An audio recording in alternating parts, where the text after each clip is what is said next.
Hello, I'm Noel Jones. I'm here with Julie Orringer. Good. Okay. And the author of The Invisible Bridge and How to Breathe Underwater. There's a lot of informative sections of this novel which felt as if you knew your stuff. And it seemed like you must have done extensive research. And there were a couple of thank yous in the acknowledgments pages that even impressed me just there, of how much research you must have done. Did this Tibor, was he was he an influence upon the Tibor of the novel? That Tibor was not, in fact, the Tibor of the novel, but there was a Tibor in my family that was, in fact, the Tibor of the novel. And one of the things that you have to do when you're writing a novel about your family is change everybody's names, And I guess I get away with not changing that name because the novel isn't really about my family. It sort of starts out being that way, but is mostly a fabrication. However, my grandparents, my grandfather had two brothers, a younger brother and an older brother who was Tibor, and that Tibor was killed in the labor service, and I grew up hearing only the most shadowy stories about that brother who was killed. And naturally, I think the rest of the family didn't really want to frighten the children with stories of family members who had died in the Holocaust. But I wanted to know what had happened to that oldest brother. And so eventually I started asking my grandfather and his brother questions, and I'm only now beginning to feel like I have a complete picture of what happened. I'm continuing to learn more and more about Tibor's fate, even after the novel has been published. So there was a Tibor, in fact. You said something along the lines of how growing up in New Orleans, being one of the few Jews that you knew there, it contributed to your sense of being somewhat on the outside of things. How does that compare to living in Brooklyn now? Well, it's still remarkable to me that I don't have to move my car on the day of Jewish holiday. It does feel in a way like a homecoming of sorts. And not only because my grandparents lived in Brooklyn a long, long time ago. It's really nice to live in a place that has such a strong Jewish culture. But it's nice to live here because there are so many cultures in this town.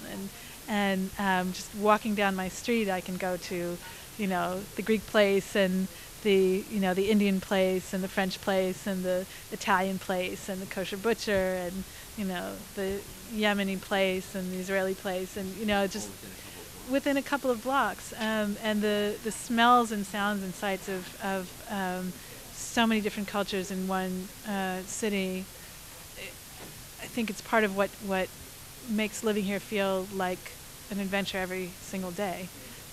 So it's a real pleasure. When I was reading your collection, I felt as if each story was completely of its own.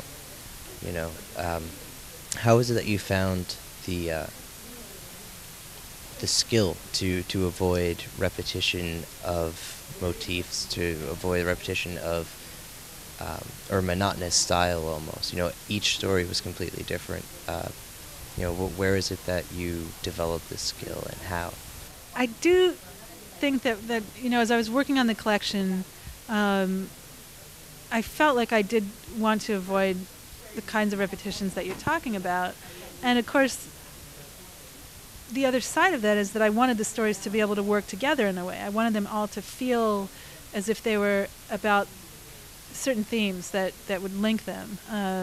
Things like the difficulty of moving between childhood and adulthood, and the way that loss finds us before we're really ready for it, and the way displacement can manifest in larger-than-life behaviors.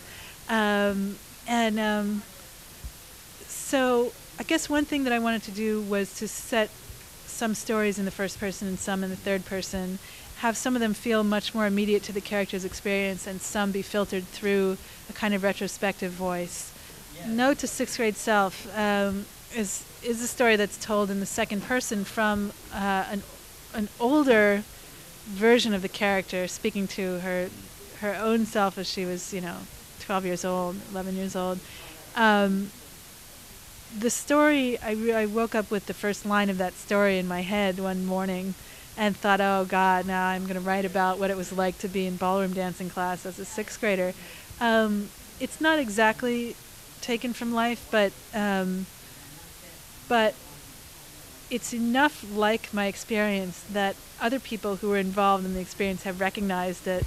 One of my former teachers, in fact, from third and fourth grade, emailed me to say I recognized and gave a whole list of people who appeared in the story, and so. But I think there is this sort of universal sense of feeling extremely awkward in sixth grade and being horrified by the fact that that's the age at which we're asked to, engage in opposite sex dancing. Did you have like an active social life, or did you really feel like an ostracized reader, one day I'll be a writer type of girl? I totally felt like an ostracized reader, but at the same time, I also loved ballroom dancing. I loved every kind of dancing. I went to parties. I was that social pariah who was in denial about the fact, just because I felt like it was so unjust and maybe wouldn't last. And so